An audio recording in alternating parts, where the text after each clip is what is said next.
Apa hukum pemandu pas sekolah perepek sapu hantar pelajar bukan Islam ke gereja pada tiap-tiap minggu? Wala ta'awanu 'alal ismi wal 'udwan. Jangan kamu bertolong-tolong dalam perkara dosa dan permusuhan. Dalam masalah harta kan. Awak tolong hantar saya ke gereja tu, nak buat benda? Nak panggil kawan saya seorang hak tengah ngecat tepi pagar tu. Boleh. Pasal apa? Bukan nak pergi nyembah di gereja. Betul tak? Muata je aku kat ke kuih Hindu tu kejap. Apa? Dah aku nak bayar sewa. Tok Cia tu tuang sewa rumah aku. Tak ada masalah, boleh hantar. Faham lagi contoh ha? Tapi kalau nak hantar tu memang orang ni nak pergi semayang. Nak pergi maknanya nak buat perkara yang syirik. Tak boleh tolong. Faham?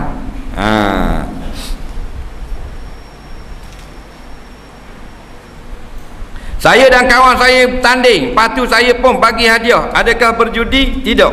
Yang berjudi ni bertaruh. Salah satu maknanya kedua semua pihak mengeluarkan sedikit harta atau banyak, dan jika bernasib baik mendapat pulangan yang lebih daripada harta yang dikumpulkan sebagai taruhan. Maka haram. Tapi kalau buat tandingan, buat hadiah saja, tak ada bayar apa-apa, tidak judi. Dijemput ke semua maknanya penduduk kampung Pok Tuyu ini untuk menyertai pertandingan skateboard. Faham tak? Anjuran JKKKKKKK kampung ini. Hadiahnya RM1,000 tempat pertama, tempat kedua RM2,000 dan tempat ketiga hanya mendapat RM3,000. Lepas tu bayar dia, tak payah bayar apa-apa, harus pada syarak. Faham tak?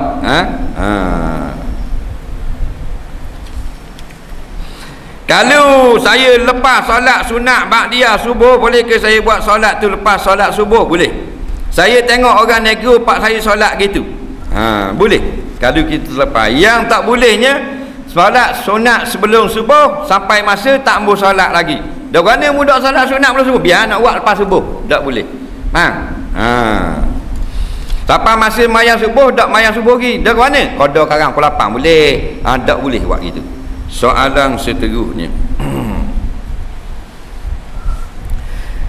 Saya selalu nasihat kawan saya supaya tutup aurat, tapi dia selalu main-main dengan cara tutup aurat. Seperti dia selok baju nampak pusat, lepas tu dia tutup, dan dia buat acak kali gitu.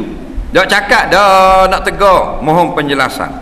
Jadi gak budak-budak jadi kepala bodoh gitu. Dipanggil kepala masuk air. Tengah budak-budak tu memang dia tak tutup aurat, tapi bila orang tegur dia tak nganjing. Faham tak? Tapi tetap tak tutup aurat, cuma dia tak nganjing. Ni masuk air, dia nganjing pula.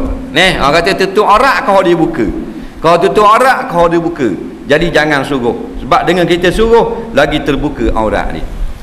Doa lah supaya dia dapat hidayah. Budak-budak tak tahu benda. Apakah hukum pergi ke tempat maharja lawak malam ni?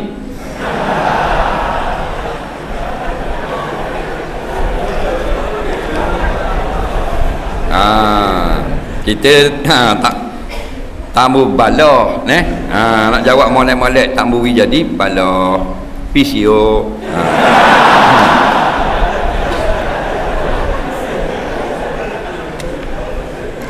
Jadi sampai dulu berlawak maknanya tidak melampau, tapi kalau sampai melampau dengan keadaan-keadaan tak, juri pun tidak menutup aurat dan sebagainya. Jadi sudah over dia panggil. Batulah berhibur jangan berlebih-lebihan, bersukang jangan berlebih-lebihan. Apa saja pun buat, majlis jangan berlebih-lebihan. Majlis nikah Nabi suruh aulim buat majlis, tapi jangan melampau batas. Jadi sebaik-baiknya tinggallah. Kita pergilah ke program-program yang memberi manfaat kepada kita. Siapa patuh habis pagar-pagar, butuh terus pagar, gebuk tiket. Tak ada lagi dalam mana-mana pembahagian tiket Raja Lawak butuh pagar, melainkan di Terengganu. Macam orang jakung. Macam orang asli 1000 pagi tadi. Utuh terus, dah lah stadium sebelah tu utuh. Pagar pun utuh juga. Kerana nak dapat tiket free punya pasal. Jadi malunya orang Terengganu. Jadi kebulu pagi tu semua benda. Tapi mudah-mudahan Tak, maknanya tidaklah sampai tak berlebih-lebihan. Kita nak kontrol pun tak boleh nak kontrol dah. Kerana orang nak sangat. Bila nak sangat itulah jadinya. Kalau pergi setakat pergi malam ni, lepas tu malam lain dengar kuliah boleh tahan. Hak kereta bimbang ni, hak pergi malam ni, hak jenis tak pergi kuliah tu. Nak, lepas tu bodoh pakai mampu. Tak reti semayang, tak reti bak taharah, tak reti halal haram, tak faham benda. Duduk berlawak-lawak semua, tak ada masuk info maklumat berkenaan hukum hakam, balik awal kosong ilmu. Jiwanya kosong. Tak, bila jiwa kosong memusuhi Islam. Bila jiwa kosong menentang ulama. Bila jiwanya kosong sanggup nak menipu dan sebagainya. Soalan seterusnya, kita ada 7 minit 9 saat lagi. Boleh tak semayang tengah hujan?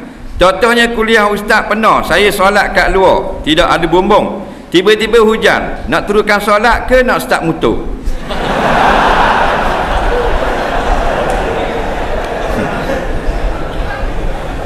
Jawabnya teruskanlah semayang. Bukan sokmo kita semayang dalam hujan.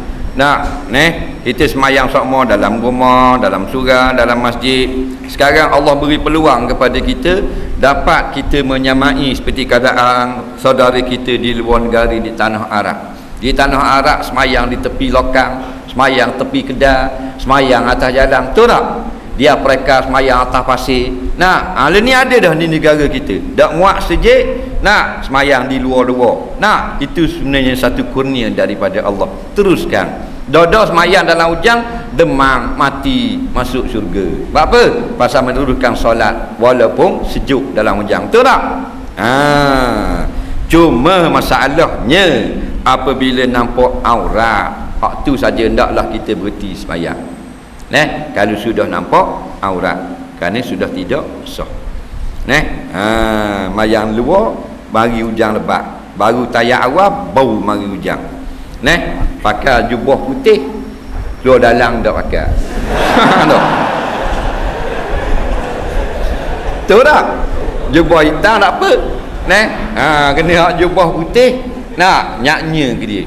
Basah berjeruk sebab baru tayak awal hujan lebat, mari basah.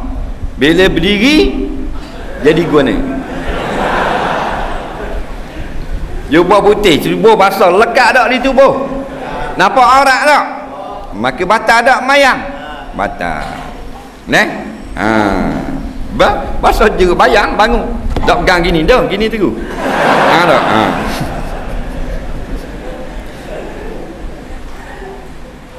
Tapi alhamdulillah, sebab dulu tengok orang mayang itu di Mekah, atas lipat, atas tangga tau, tepi lokang di Mekah kan. Ni boleh tengok dah semayang gitu. Masih di Selangor itu dalam atas divider.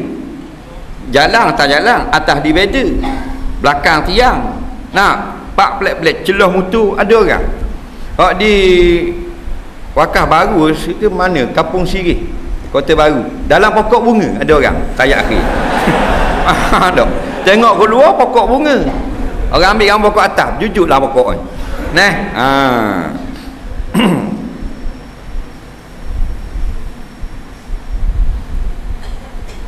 Saya ada seorang kawan Rusia, perempuan. Adakah salah jika niat untuk bawa dia masuk Islam, kahwin dengan dia walaupun dia tidak mengetahui? Tak salah. Kita ada niat nak mengislamkan seorang, baik. Kita ada niat untuk mengahwini seorang perempuan tanpa dia ketahui pun tidak salah. Faham? Sebab mula-mula tindakan dulu ke niat dulu? Niat dulu. Bila kita ingat, tak usah kata Rusia, ni duk Rusila dah. Kita tengok seorang perempuan, jumpa di Rusila.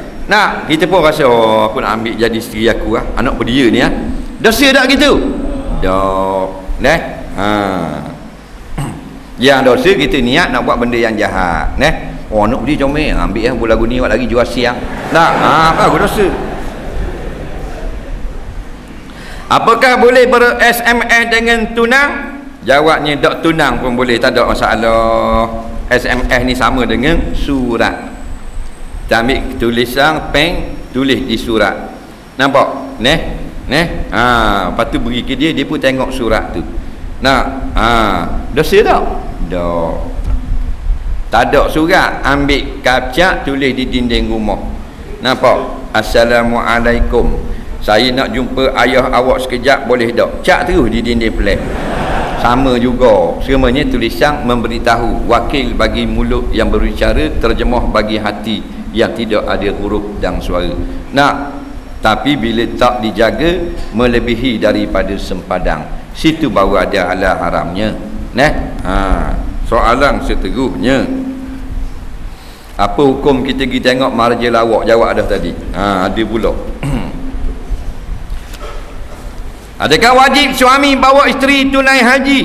Begini pula jika isteri itu seorang yang nusuh, tidak wajib bawa isteri. Sunat seorang suami bawa isterinya menunaikan haji dengan harta daripada suami.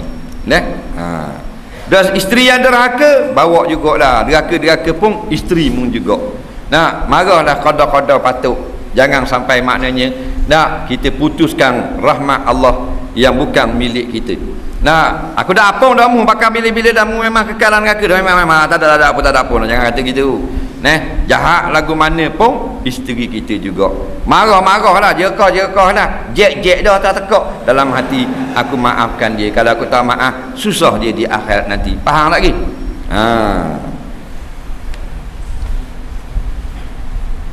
Apa hukum perempuan pergi haji tanpa diiringi muhrim? Ulama-ulama mensyaratkan perempuan itu bermusafir dengan ada teman, sama ada suaminya atau mahramnya. Bila tidak ada mahramnya, maka memada dengan satu kumpulan wanita yang menemaninya. Syekh Ibn Hajar Al-Haytami mensyaratkan 4 orang wanita yang adilah, perempuan biasalah yang semayang. Syekh Ramli mensyaratkan 3 orang sudah memadai. Dalam keadaan sekarang lebih mudah, kerana perempuan yang pergi haji bukan naik kapal terbang seorang, dia bawa di kapal terbang. Tapi bila dia pergi, dia ada jemaah. Duduk dalam kapal terbang pun ramai-ramai, bukan seorang-seorang. Sampai di sana pun seorang ke ada jemaah, maka dikira sebagai penjaga keamanan perempuan itu sendiri. Yang dilarang sangat musafir ini bersendirian. Seorang diri puang naik motor, nak pergi di mana? Maklum, lagi Penang je. Seorang diri naik Ducati, takutnya colek dia orang tengah jalan, berbahaya. Wallahu a'lam. Bismillahirrahmanirrahim. Allah manfa'na bima 'allamtana wa 'allimna bima yanfa'una. Rabbana zidna 'ilma, Rabbana atina fid dunya hasanah fil akhirati hasanah wa qina azabannar. Sallallahu sayyidina Muhammadin wa ala alihi wa sahbihi wasallam. Walhamdulillahi rabbil alamin.